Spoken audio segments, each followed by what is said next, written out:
সংসারে এমন কোন আবেগ আছে যা সবসময় কটু বলে মনে হয়, কিন্তু সবার শেষে এটি সব থেকে বেশি মধুর উপলব্ধি প্রদান করে, সব থেকে বেশি মধুর অনুভূতি প্রদান করে। উত্তর পেলেন? পেলেন না? আপনাকে একটা উদাহরণ দিই। যখন মাতা সীতাকে অপহরণ করা হয়েছিল, তখন শ্রীরাম অপেক্ষা করেছিলেন 4 মাস পর্যন্ত। উনি খুঁজতে চেয়েছিলেন, কিন্তু উনি ওনার খোঁজ বন্ধ রেখেছিলেন।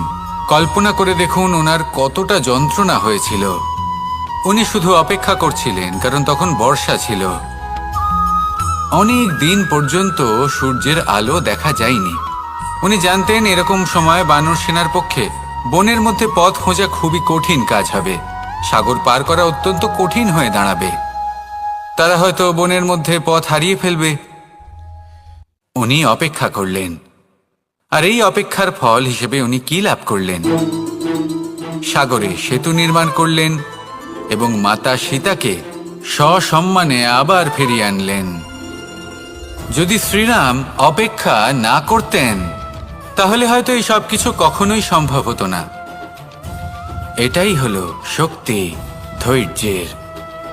এটাই হলো আমাদের কাছে শিক্ষা। এই ধৈর্যই প্রত্যেকবার আমাদের অত্যন্ত কঠিন বলে মনে হয়। ধৈর্য ধরা অত্যন্ত কঠিন, কিন্তু অবশেষে এটাই সব থেকে শ্রেষ্ঠ ফল দান করে, সব থেকে মধুর উপলব্ধি, সব থেকে মধুর অনুভূতি প্রদান করে। তাই ধৈর্য ধরে থাকুন, সব কিছু শুভ হবে। আর তখন এই মন প্রফুল্ল হয়ে বলবে, রাধা রাধা। একটি নৌকা বিশাল একটি সাগরে ভেসে চলে। কখনো যাত্রীদের বা কখনো বিশাল বস্তুকে নিজের সাথে বহন করে নিয়ে চলে, এক স্থান থেকে অন্য স্থানে পৌঁছে দেয়। এই নৌকা কখনো সাগরে আটকে পড়ে বা কখনো ডুবে যেতেও পারে। কিন্তু এই নৌকা তখন ডুবে যায় না যখন এর আশেপাশে অধিক মাত্রায় জল থাকে। এটা তখন ডুবে যায় যখন ও নিজের আশেপাশের থাকা জলকে নিজের ভেতরে প্রবেশ করতে দেয়। যখন আস্তে আস্তে এই জল প্রবেশ করতে থাকে, নৌকা ভারী হতে থাকে আর আস্তে আস্তে ডুবে যায়। এটা আমাদের কাছে একটা শিক্ষা। হতেই পারে আমাদের এই সংসারে, আমাদের জীবনে আশেপাশে অনেক বেশি মাত্রায় নেতিবাচক শক্তি থাকবে, ঈর্ষা থাকবে, বিদ্বেষ, ঘৃণা বা ভয় থাকবে। কিন্তু মনের এই নৌকা শুধু তখনই ডুববে যখন আপনি এই নেতিবাচক শক্তিকে নিজের ভেতরে প্রবেশ করতে দেবেন। মনে রাখবেন, এই নেতিবাচক শক্তিকে কখনো নিজের মনে প্রবেশ করতে দেবেন না। প্রবেশ করলেও তাহলে যেন সে সেখানে কোনো স্থান না পায়।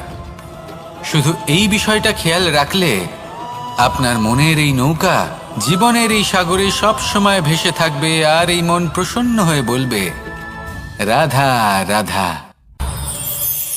আমরা আমাদের জীবনের লক্ষ্য প্রাপ্ত করার জন্য কি না করে থাকি।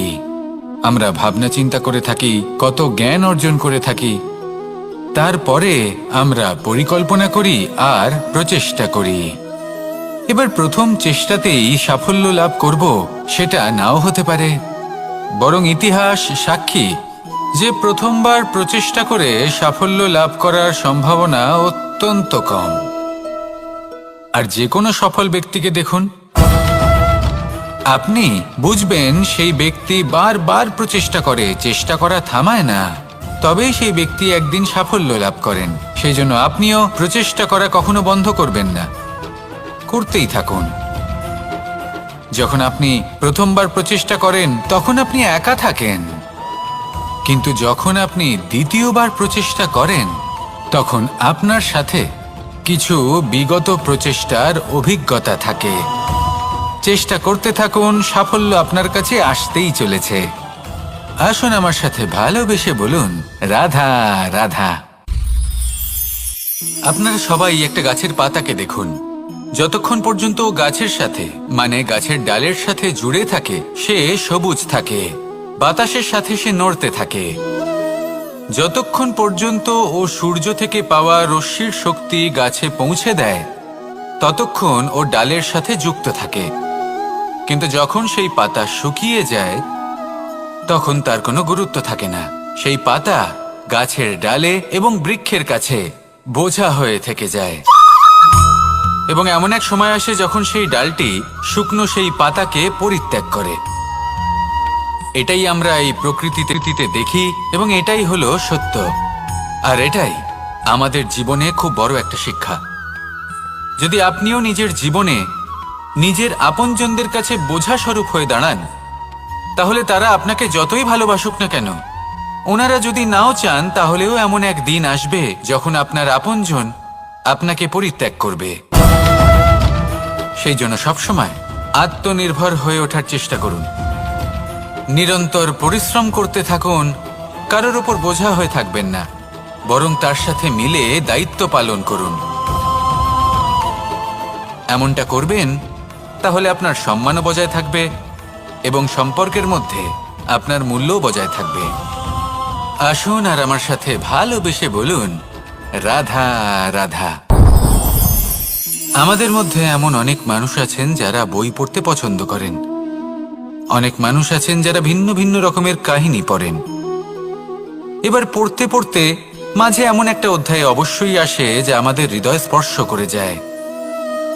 আমরা হৃদয় যন্ত্রণা অনুভব করি, তাও আমরা সেই কাহিনী শেষ পর্যন্ত পড়ি এবং তখন আমরা বুঝতে পারি যে সেই যন্ত্রণাময় অধ্যায়টি কেন এসেছিল, তার থেকে আমরা কি শিক্ষা পেলাম এবং আমরা অবশেষে লক্ষ্যেও পৌঁছলাম। কিন্তু যদি সেই যন্ত্রণাদায়ক অধ্যায়টিতে আপনি থেমে যান, আপনি যদি এটা ভাবেন যে আমি আর পড়তে পারবো না, তাহলে আপনি জানতেও পারবেন না যে পরবর্তীতে কি হতে চলেছে। এই মন দুঃখে ভরে উঠবে, মনে প্রশ্ন আসতেই থাকে যার উত্তর আমরা পাই না, নিজেদের লক্ষ্য বুঝতেই পারি না। এইভাবেই আমাদের জীবনেও যদি এমন কিছু হয় যা অত্যন্ত দুঃখজনক, যদি এমন কোনো কঠিন অধ্যায় আপনার জীবনে আসে, থামবেন না। তাহলে আপনার জীবনের কাহিনীর একটি যন্ত্রণাদায়ক দুঃখজনক অধ্যায় মাত্র। শেষ পর্যন্ত এই কাহিনীতে টিকে থাকুন, কর্ম করতে থাকুন। আপনি বুঝতে পেরে যাবেন যে এই কঠিন পরিস্থিতি আপনার জীবনে কেন এসেছিল। আপনি শিক্ষাও লাভ করবেন এবং লক্ষ্যও লাভ করবেন। আসুন আমার সাথে ভালোবেসে বলুন, রাধা রাধা। মুক্তোর এই মালা দেখতে কত সুন্দর হয়, তাই না? যিনি ধারণ করেন তাকেও এটা শীতলতা প্রদান করে, আর যে ব্যক্তি দেখে তার চোখও এই দৃশ্য দেখে শান্তি উপলব্ধি করে। কিন্তু ভাবুন, যদি এমন কিছু হয় যে সুতো দ্বারা এই মুক্তোর মালা তৈরি হয়েছে সেটা কেউ ছিঁড়ে দেয়, তাহলে এই মুক্তোর মালা ছিঁড়ে যাবে আর সমস্ত মুক্তো মাটিতে পড়ে যাবে, ছড়িয়ে পড়বে। তখন কি আমরা এটা ভাববো যে এটা তো মাটিতে পড়ে থাকা বস্তু, এটা আমি তুলবো না? ভাববো না, তাই না? আমরা নিচু হয়ে একটা মুক্তো কুড়িয়ে নিই এবং আবার এদের সুতোর মধ্যে প্রবেশ করাই। কেন? কারণ এই মুক্তো হলো বহুমূল্য। এতে কোনো সন্দেহ নেই যে এই মুক্তো হলো বহুমূল্য। কিন্তু এর থেকেও অনেক বেশি বহুমূল্য হলো আমাদের জীবনে আমাদের সম্পর্ক, আমাদের বন্ধু বান্ধব। এই সম্পর্কেও কখনো কখনো বিবাদ হয়, মনোমালিন্য হয়, এগুলোও ছড়িয়ে যায়। আর সেই সময় এই মুক্তোর মতোই নত হয়ে আমাদের এই সম্পর্কগুলিকে হাতে তুলতে হবে, এদের জুড়তে হবে, এদের আগলে রাখতে হবে, কারণ এদের থেকে বহুমূল্য আর কিছুই নেই। আর যদি এই কাজটা আপনি শিখে নিতে পারেন, তাহলে আপনার জীবনের এই সম্পর্ক, এই বন্ধুত্ব সবসময় আপনাকে বল প্রদান করবে, আনন্দ প্রদান করবে। আর এই মন সুপ্রসন্ন হয়ে বলবে, রাধা রাধা। সুখ এবং দুঃখ এই দুই হলো আমাদের জীবনের অবশ্যম্ভাবী এবং গুরুত্বপূর্ণ অঙ্গ। আমাদের সকলের জীবনে কখনো সুখও আসে, আবার কখনো দুঃখও আসে। আমরা সবসময় ভাবি আমরা কিভাবে সুখ লাভ করব, কিভাবে আমরা দুঃখ থেকে দূরে থাকতে পারি। আর এই জীবনে যা কিছুই ঘটুক না কেন, সে সব কিছু আমরা সুখ এবং দুঃখের মাপদণ্ডে মেপে থাকি। এবার এখানে একটা ছোট্ট বিষয় আছে, এটা ভেবে দেখতে হবে যে কে আসলে সুখী ব্যক্তি। সুখী ব্যক্তি হলেন তিনি যিনি নিজের জীবনে নিজের কর্মের বিশ্লেষণ করে থাকেন, সেই বুঝে পদক্ষেপ নেন। উনি কি করতে চলেছেন সেটা উনি জানেন। আর যদি ওনার কোনো দোষ থাকে বা ভুল থাকে, তাহলে সেগুলো শুধরে নিয়ে এগিয়ে চলেন। সেই জন্য উনি সুখী হন। অন্যদিকে যে ব্যক্তি দুঃখী, তিনি কি করেন? তিনি নিজের উপর নয়, অন্যের উপর নিজের নজর রাখেন, যে তিনি কি করছেন, কিভাবে কর্ম করছেন। ওনারা অন্যের নিন্দা করেন, অন্যের সাফল্য দেখে ঈর্ষা করেন, ক্রুদ্ধ হয়ে যান, ওনাদের বাধা দিতে চেষ্টা করেন। সেই জন্যই তো ওনারা দুঃখী হন। এই সংসারে এমন অনেক ব্যক্তি আছেন যারা এই কারণে দুঃখী নন যে তাদের জীবনে দুঃখ আছে। তারা এই কারণে দুঃখ পান কারণ অন্যের জীবন অনেক বেশি সুখের। দেখুন, শেষ পর্যন্ত আপনাকে নিজের কর্মের প্রতি মনোসংযোগ করতেই হবে, অন্যের প্রতি নয়। কারণ আপনার জীবনে আপনার কর্ম হলো এমন একটা জিনিস যা আপনার নিয়ন্ত্রণে আছে। নিরন্তর চেষ্টা করতে থাকুন, নিজের কর্মকে বুঝতে শিখুন, শুধরে নিন, নিজেকে শ্রেষ্ঠ করে তুলুন। তখন সাফল্য নিজে থেকে আপনার কাছে আসবে, আর এই মন প্রসন্ন হয়ে বলবে, রাধা রাধা। এই সংসারে সব থেকে ভয়ানক এবং গভীর অন্ধকার কোনটা?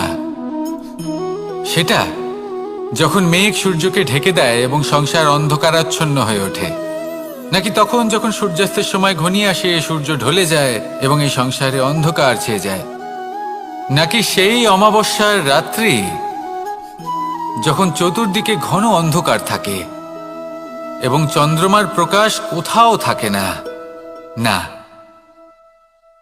এই সংসারে সব থেকে বেশি ভয়ানক অন্ধকার হলো মানসিকতার অন্ধকার।